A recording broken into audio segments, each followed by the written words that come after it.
Hello students, today we are going to start a new chapter, that is syllabus, which is recently added into NEP or new education according to new education policy. Now this year major subject in BA first year, here I am talking about BA first year English literature. So major 1, major 2 and major 3, these are the literature papers. So there will be major and minor. So 3 major and 2 minor you are going to study.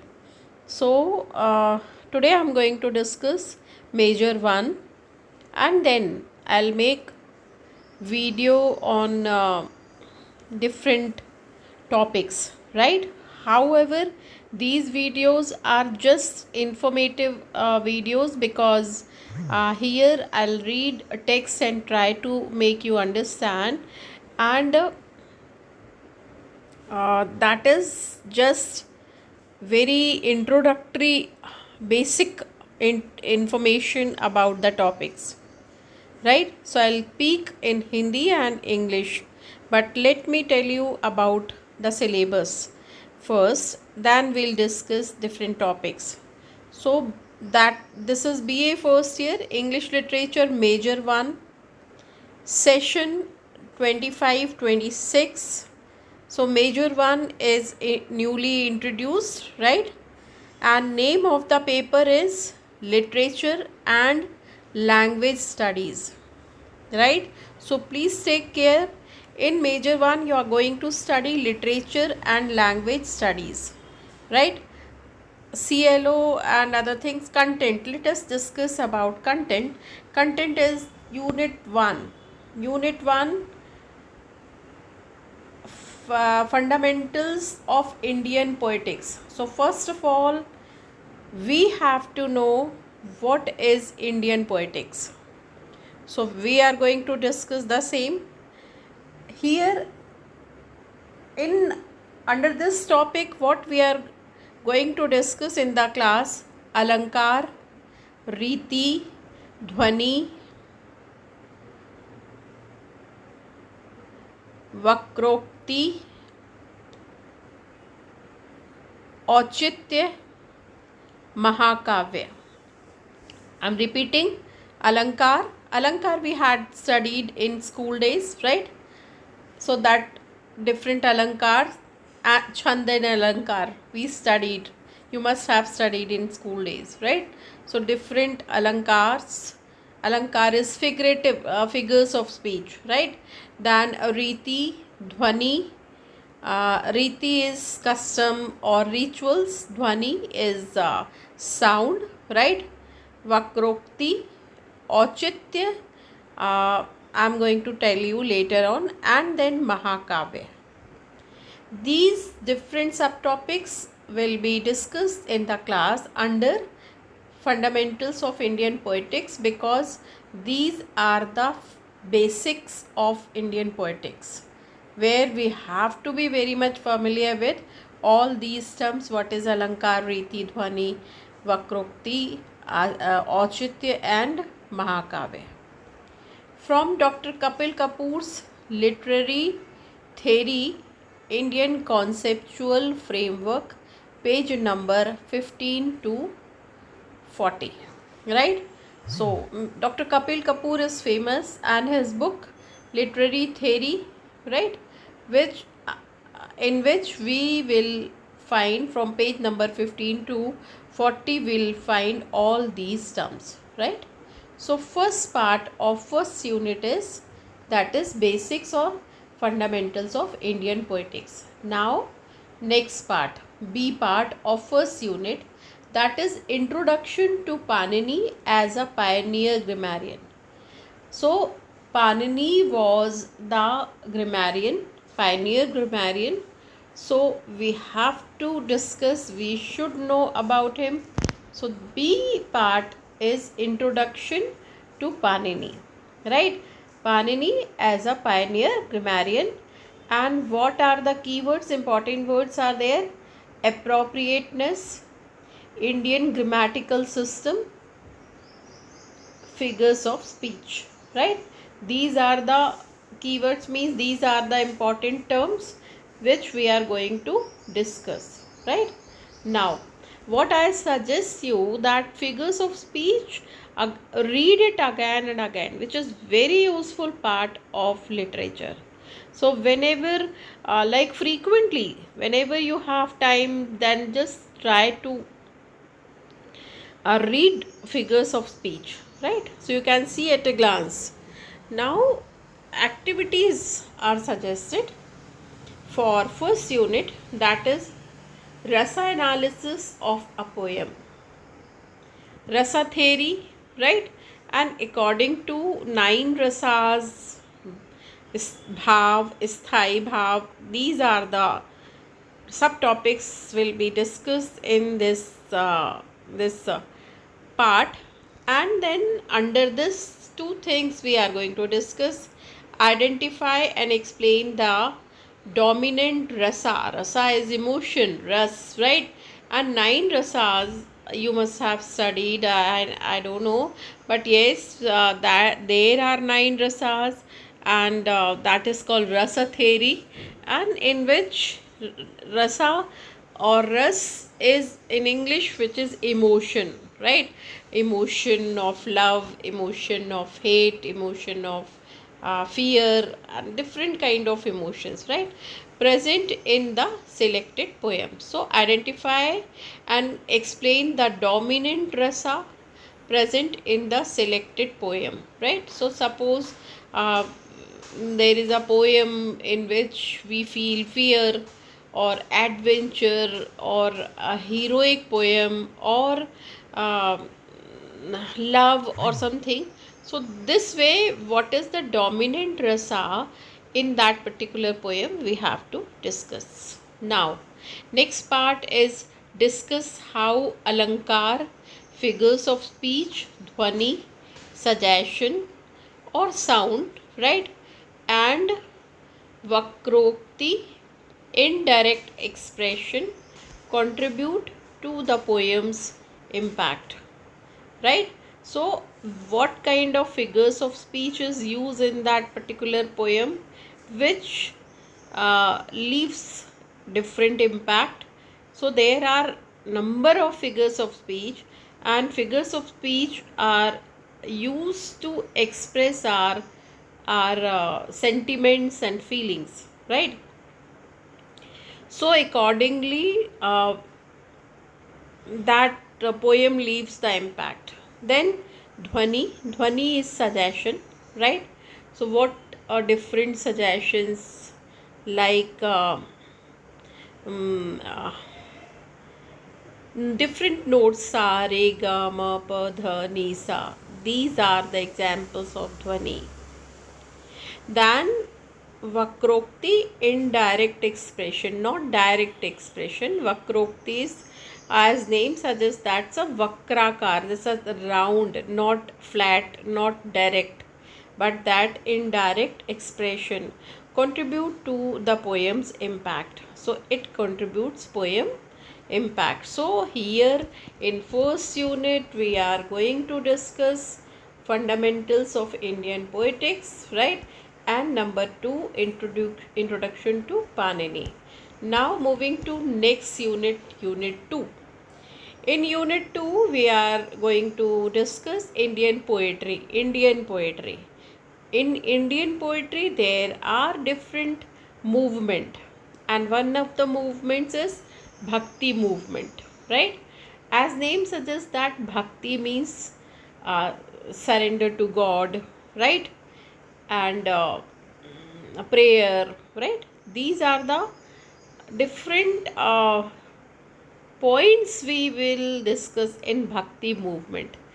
uh, for example, we can take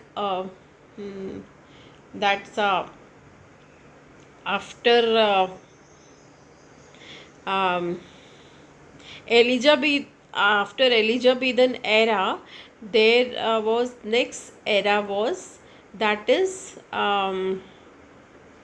that is one era came, and then that was only for devotion to God, in which that time John Milton has written Paradise Lost, Paradise Regained on his blindness, right? John Bunyan has written Pilgrim's Progress, something like this. These poem, this was the that was the era where everyone has to uh, write about sins and um, regret and something like this, right? So similarly in India, bhakti movement Indian bhakti movement was there, where poets used to write about bhakti, right? So which is the part of Indian poetry. So in under this topic, that is in bhakti movement, we are going to discuss characteristics of bhakti poetry. Then Mirabai, I am I am mad with love. Mirabai's very interesting part, that is Mirabai's I am mad with love. Then Songs of Kabir.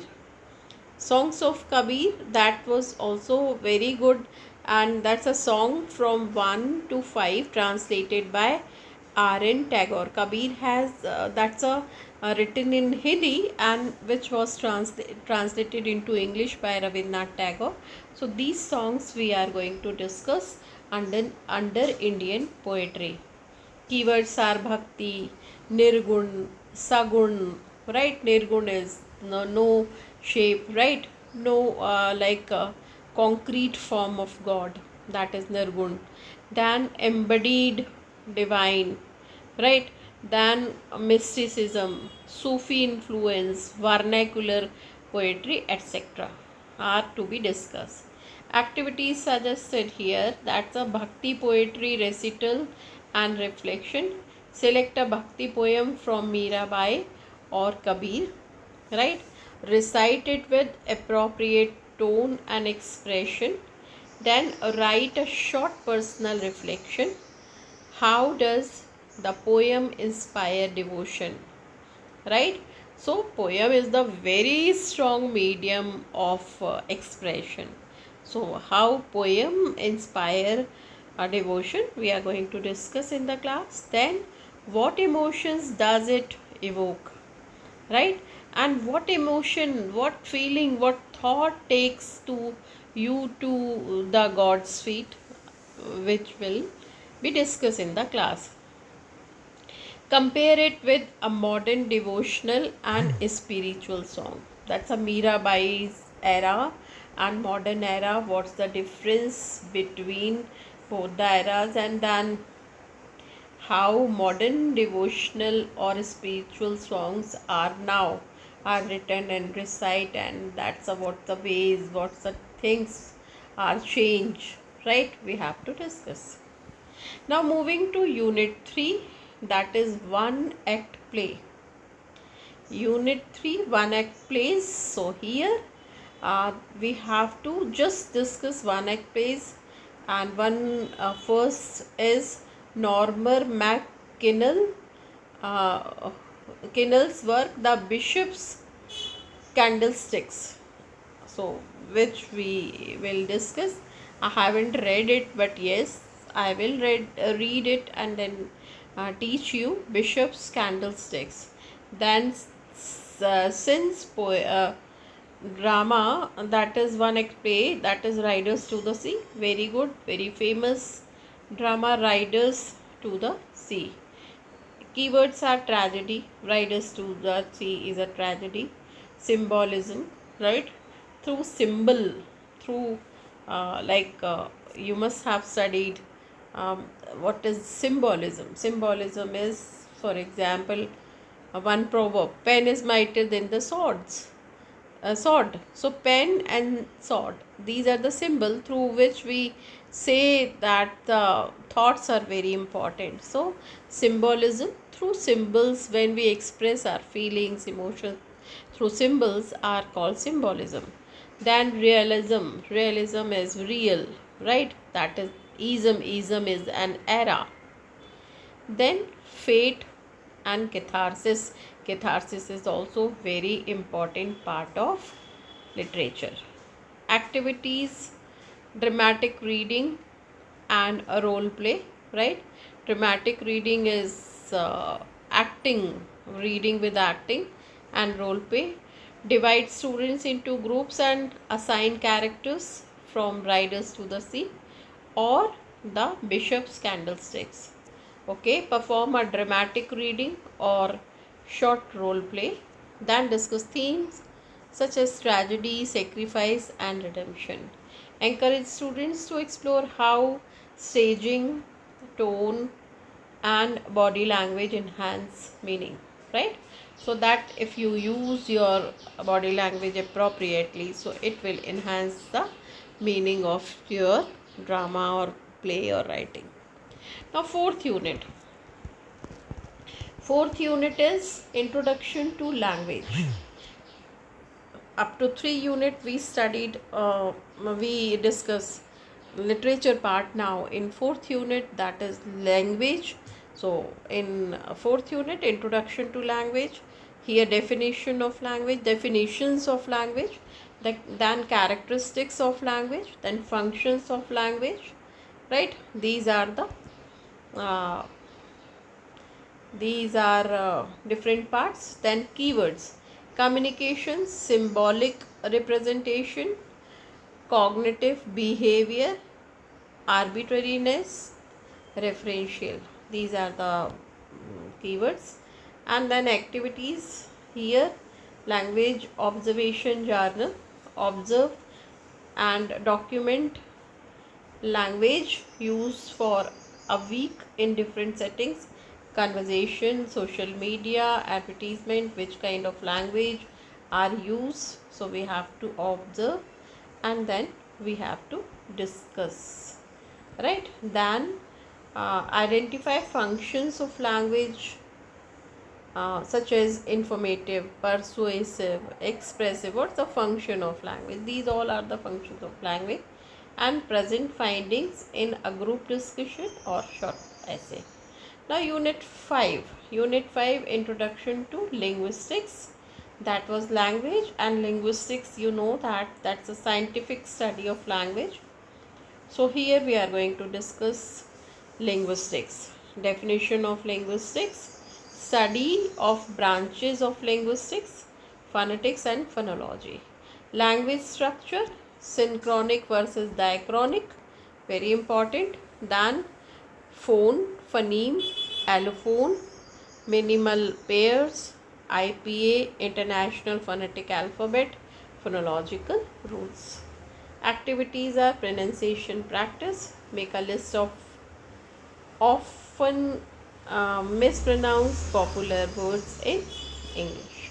So here major one is discussed and will be discussed in the class, and that's a very detailed and very it needs detail and deep study. So be ready and set your mind for thorough study, right? All the best. Thank you so much.